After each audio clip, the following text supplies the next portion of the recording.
अस्सलाम वालेकुम, मैं हूं हुरैन फातिमा और आप देख रहे हैं हिमायती न्यूज HD चैनल।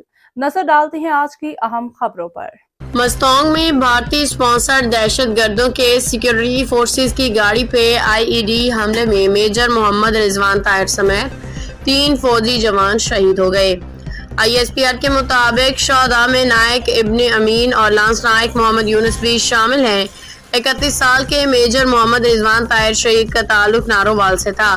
37 साल के शहीद नायक इब्ने अमीन जिला सोआबी के रहायशी थे, जबकि 33 साल के शहीद लांस नायक मोहम्मद यूनुस का ताल्लुक जिला करक से था। ISPR के बयान में कहा गया कि सिक्योरिटी फोर्सेस के क्लियरेंस ऑपरेशन में 4 दहशतगर्द मारे गए।